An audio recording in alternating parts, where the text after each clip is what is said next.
ड्रमच्या झाकणाचा उपयोग करून आज आपण खूप सुंदर अशी वस्तू बनवणार आहोत। ना गोणी, ना अस्तर, ना फोम, ना नॉन ओव्हन, काही वापरायचं नाही आपल्याला। इथे कपडा जो आहे तो डबल आहे, कपड्याला मी काही लावलेलं नाही आहे। तर इथे जे आहे त्याचा राऊंड आपल्याला घ्यायचा आहे, तो 16 इंचाचा याचा डायमीटर आहे। हा राऊंड जो आहे तो 16 इंचाचा आहे। तर अशा पद्धतीने जो आहे तो झाकण आपल्याला कपड्यावरती ठेवून असा गोल राऊंड जो आहे तो ड्रॉ करायचा आहे आणि आपल्याला हा राऊंड जो आहे तो आपल्याला कट करून घ्यायचा आहे। तर मी आहे स्वाती आणि तुम्हा सर्वांचं माझ्या चॅनलमध्ये खूप स्वागत आहे। तर हा राऊंड जो आहे तो आपल्याला कट केल्यानंतर बाजूचा पीस आपल्याला काढून घ्यायचा आहे आणि असे दोन राऊंड आपण इथे कट केलेले आहेत। तर आपल्याला हे दोन लागणार आहे, तर दोन्ही आपल्याला कपडाच वापरायचा आहे। तर मी ते येल्लोचा सुद्धा आपल्याला हा राऊंड जो आहे तो कट करून घेतलेला आहे। तर दोघांचंही डायमीटर जे आहे ते सेम आहे, 16 इंच दोघांचंही डायमीटर आहे। तर कपड्याला जे आहे ते मी पेस्टिंग कॅनव्हास लावलेला आहे, जो आपल्याला ब्लाऊज पीसचे गळे करताना वापरतो तोच पेस्टिंग कॅनव्हास आपल्याला कपड्याला इस्त्रीच्या सहाय्याने चिटकवून घ्यायचा आहे। तर हा पेपर पेस्टिंग कॅनव्हास आहे, जो इस्त्रीने चिपकतो तोच आपल्याला इथे वापरायचा आहे। तर येल्लोवरती रेड राऊंड ठेवायचा आहे, दोन्ही रेडवरती येल्लो राऊंड ठेवून द्यायचा आहे। सरळ कपड्यावरती सरळ कपडा ठेवायचा आहे, मध्यभागी पिनअप करून घ्यायचा आहे। मध्यभागी पिनअप केल्यानंतर आपल्याला एवढा भाग ओपन ठेवायचा, जेवढा मी मार्किंग करते 4-5 इंच भाग ओपन ठेवायचा आणि सगळ्या बाजूने शिवून घ्यायचा आहे। तुम्हाला मी झूम पण करून दाखवते। अशा पद्धतीने मी एवढा भाग जो आहे तो ओपन ठेवलेला आहे आणि सगळ्या बाजूने शिवून घेतलेला आहे।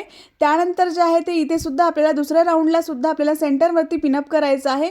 एवढा भाग जो आहे तो आपल्याला ओपन ठेवायचा आहे आणि सगळ्या बाजूने शिवून घ्यायचा आहे। तर मी ते सगळ्या बाजूने शिवून घेतलेला आहे, एवढा भाग ओपन ठेवलेला आहे। त्यानंतर सगळ्या बाजूने आपल्याला छोटे छोटे नॉचेस द्यायचे आहेत। हा गोल कपडा आहे त्यामुळे आपल्याला हा गोल राऊंड आहे, त्यामुळे सगळे बाजूला आपल्याला छोटे छोटे नॉचेस द्यायचे आहेत। जर तुम्ही नॉचेस दिले नाहीत तर कपडा जो आहे तो आतून व्यवस्थित बाहेर येणार नाही, आकार बिघडून जाईल याचा। त्याच्यामुळे आपल्याला सगळ्या बाजूने छोटे छोटे नॉचेस द्यायचे आहेत आणि आतून कपडा जो आहे तो व्यवस्थित असा बाहेर काढायचा आहे। तर नॉचेस दिल्यामुळे कपडा जो आहे तो व्यवस्थित बाहेर येतो, तुम्हाला काही मध्ये टाकण्याची गरज येणार नाही। इझिली ते कपडा जो आहे तो आकाराने व्यवस्थित बाहेर येईल आणि जो ओपन भाग होता तो अशा पद्धतीने फोल्ड करायचा आहे, सगळ्या बाजूंनी आपल्याला टॉप स्टिच करून घ्यायचा आहे। दुसऱ्या सुद्धा भागाला आतून कपडा जो आहे तो बाहेर काढून घ्यायचा आहे। बाहेर काढल्यानंतर जो ओपन भाग होता तो अशा पद्धतीने आपल्याला फोल्ड करायचा आहे आणि सगळ्या बाजूंनी आपल्याला टॉप स्टिच करून घ्यायचं आहे। तर दोन्ही भागाला जे आहे ते मी टॉप स्टिच करून घेतलेलं आहे, बघू शकता तुम्ही। त्यानंतर आपल्याला आता मार्किंग करायचे आहे। तर मार्किंग करण्यासाठी आपल्याला इथे 12 इंचावरती असं मार्किंग करायचं आहे। खालून आपल्याला टेप थोडंसं वरती सरकवत जायचं आहे आणि 12 इंचावरती असं मार्किंग करून घ्यायचं आहे, म्हणजे एक लाईन अशी ओढून घ्यायची आहे आडवी। तर मी इथे एक लाईन ओढून घेतलेली आहे। त्यानंतर आपल्याला जे आहे त्याचा सेंटर मार्किंग करायचं आहे। अशा पद्धतीने आपल्याला ही लाईन जी आहे ते सेंटर आली पाहिजे, अशा पद्धतीने आपल्याला सेंटर मार्क करून घ्यायचं आहे। तर इथे सेंटरवरती जे आहे ते मी मार्किंग करून घेतलेलं आहे। त्यानंतर आपला जो आहे ही रेष आहे तिथे सुद्धा आपल्याला नंतर मार्किंग करायची आहे सेंटरवरती। त्यानंतर मी इथे बेल्ट घेतलेला आहे। बेल्टची जी रुंदी आहे ती 1/46 इंच याची लांबी आहे।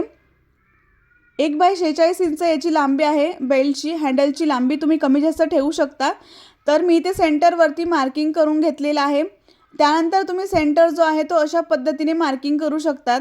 असा टेप ठेवायचा आहे, डबल फोल्ड करून आपल्याला टेपची जे आहे ते डबल फोल्ड करून इथे सेंटर येतो, किंवा 12चा अर्धा जो आहे तो 6 इंच येतो, तो 6 इंचावरती असं मार्किंग करून घ्यायचं आहे।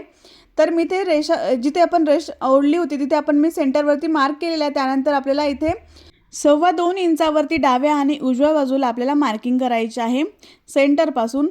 तर वरती सुद्धा आपल्याला 2.25 इंचावरती असं मार्किंग करायचं आहे। डाव्या आणि उजव्या बाजूला आपल्याला इथे हँडल जोडण्यासाठी आपण इथे मार्किंग केलेली आहे आणि इथे मी हँडल घेतलेले आहे। तर हँडल जे आहे ते मार्किंगच्या अलीकडे ठेवलेले आहेत। तर मी जसं व्हिडिओमध्ये हँडल ठेवते तशाच पद्धतीने तुम्हाला हँडल ठेवावे लागणार आहे। जर तुम्ही अलीकडे ठेवले तर हँडल जे आहे ते खूप जवळ होतील। तर अशा पद्धतीनेच आपल्याला हँडल ठेवून सगळ्या बाजूने इथे अशा पद्धतीने शिवून घ्यायचं आहे। तर हँडल जो आहे तो मी सगळा शिवून घेतलेला आहे इथपर्यंत। दोन्ही बाजू ज्या आहेत त्या पॅक करून घेतलेल्या आहेत। अशा पद्धतीने मी हँडल शिवून घेतलेले आहेत। दुसऱ्या भागाला सुद्धा आपल्याला अशाच पद्धतीने मार्किंग करून जे आहे ते हँडल इथे शिवून घ्यायचे आहेत। कपड्याची जी आहे ती उलटी बाजू आपल्याला एकावरती एक ठेवायची आहे। तर ही उलटी बाजू आहे, तर इथे उलटी बाजू आपल्याला एकावरती एक ठेवायची आहे। अशा पद्धतीने व्यवस्थित ठेवून द्यायचं आहे, हँडल व्यवस्थित एकावरती एक ठेवायचे आहेत आणि इथे आपल्याला पिनअप करून घ्यायचं आहे। दोन्ही बाजूने व्यवस्थित असं पिनअप करायचं आहे। हँडल एकावरती एक ठेवायचे आहेत अशा पद्धतीने आणि पिनअप करून घ्यायचं आहे। त्यानंतर मध्यभागीसुद्धा तुम्ही पिनअप करू शकतात हलू नये म्हणून. त्यानंतर इथे खालीसुद्धा मी एक पिन लावून घेणार आहे आणि आपल्याला जिथे लाईन आहे ना तिथे आपल्याला सरळ शिवून घ्यायचं आहे. इथे जी लाईन आपण ओढलेली आहे मी तुम्हाला डार्क पण करून दाखवते. तर इथे सरळ आपल्याला एक लाईन शिवून घ्यायची आहे. अशा ह्याच लाईनीवरती आपल्याला शिवून घ्यायची आहे आणि डबल टिप मारायची आहे. तर मी इथे लाईनीवरती शिवून घेतलेला. त्यानंतर हा पीस जो आहे तो अशा पद्धतीने ओपन करायचा आणि अशा पद्धतीने फोल्ड करायचा. आपल्याला फक्त इथे फोल्डिंग करून तयार करायचा आहे, कुठेही कटिंग करायची नाही आहे. तर अशा पद्धतीने फोल्ड करून आपल्याला पिनअप करून घ्यायचं आहे दोघंही भागांवरती. अशा पद्धतीने पिनअप करून आपल्याला सगळे बाजू शिवून घ्यायचे आहे. जो फोल्डिंग केलेला भाग आहे आपण तेवढा भाग आपल्याला इथे शिवून घ्यायचा आहे. तर मी ते फोल्डिंग करून शिवून घेतलेलं आहे व्यवस्थित. त्यानंतर पिनअप काढून घ्यायचं आणि आपल्याला नंतर परत आता मार्किंग करायची आहे साईडने.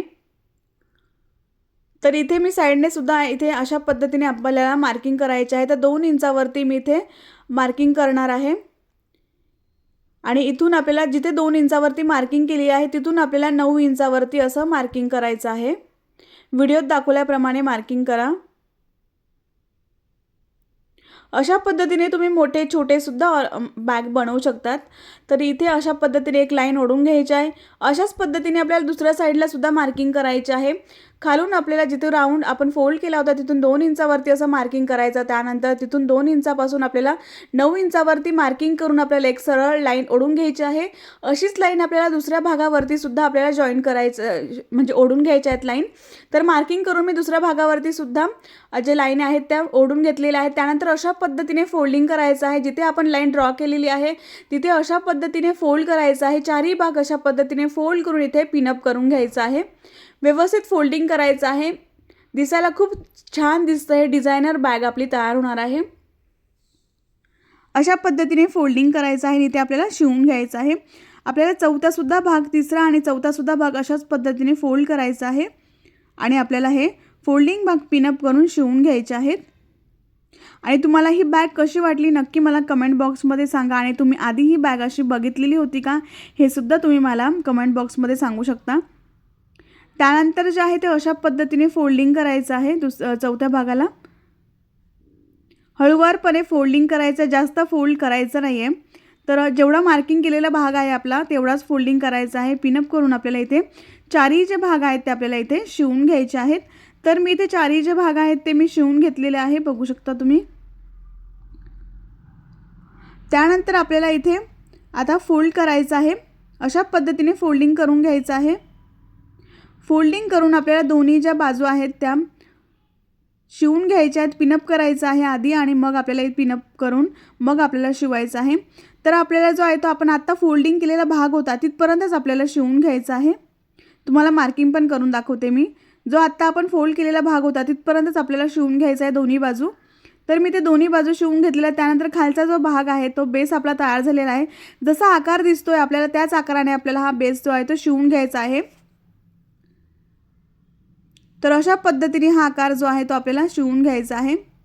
व्ही सारखा आकार याचा तयार होतो. तर अशाच पद्धतीने आपल्याला शिवून घ्यायचा आहे. सरळ शिवायचं नाही, आकाराप्रमाणे शिवायचा. हा आपला बेस तयार झालेला आहे.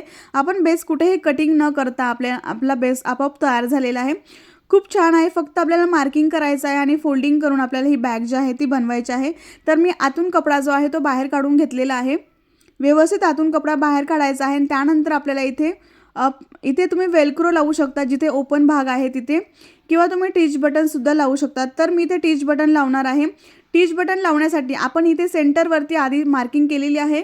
त्या सेंटरवरतीच आपल्याला जो दोन्ही बाजूंनी आपल्याला सेंटर काढलेला होता त्या सेंटरवरतीच आपल्याला इथे आता टच बटन लावायचे आहेत. तर मी अशा पद्धतीने टूलच्या मदतीने अर्धा इंचाच्या खाली आपल्याला टच बटन जे आहे ते लावून घ्यायचे आहे.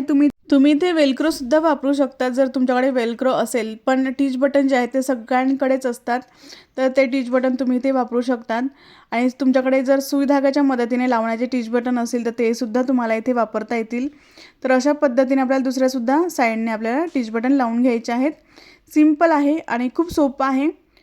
कपड्याच्या मदतीनेच आपण हे शिवलेलं आहे. काही बाहेरून विकत न आणता आपल्याला हे तयार करायचं आहे. फ्री ऑफ कॉस्ट घरातल्याच वस्तूंपासून तुम्ही हे बनवू शकता. दिसायला खूप सुंदर दिसते. याची जी रुंदी आहे ती 11 इंच तयार झालेली आहे आणि उंची जी आहे ती 10.5 इंच तयार झालेली आहे बॅगची. तर अशा पद्धतीने बघू शकतात किती क्लीन अँड क्लिअर तयार झालेलं आहे, कुठेही धागेदोरे दिसणार नाहीत अशा पद्धतीने तयार झाला आहे. बॅग जी आहे ती खूप सुंदर अशी तयार झालेली आहे. बघू शकता इथे आपण फोल्डिंग केल्यामुळे याची डिझाईन जी आहे ती खूप छान दिसते. तर याचा बेससुद्धा खूप छान असा तयार झालेला आहे. इथे कुठेही आपल्याला अस्तरचा वापर करायचा नाही आहे, इथे तुम्हाला कपडाच वापरावा लागणार आहे. आणि ही बॅग जी आहे ती तुम्ही हँडपर्स म्हणून सुद्धा वापरू शकतात किंवा मग शॉपिंग बॅग म्हणून सुद्धा तुम्ही ही बॅग जी आहे ती वापरू शकतात. आणि ही बॅग तुम्ही अशा पद्धतीने अडकवू शकता शोल्डरमध्ये. आणि एवढी लेंथ ह्या बॅगची येते, तर तुम्हाला हँडल कमी करायचे असतील तर तुम्ही कमी सुद्धा याचे हँडल्स ठेवू शकता. तर बनवायला खूप सोपी आहे, दिसायला तेवढीच सुंदर दिसते आहे. तर हा व्हिडिओ आवडला असेल, तुम्हाला ही बॅग आवडली असेल तर एक लाईक नक्की करा, शेअर करा आणि सबस्क्राईब करायला विसरू नका. नेक्स्ट व्हिडिओमध्ये भेटू, तोपर्यंत बाय बाय.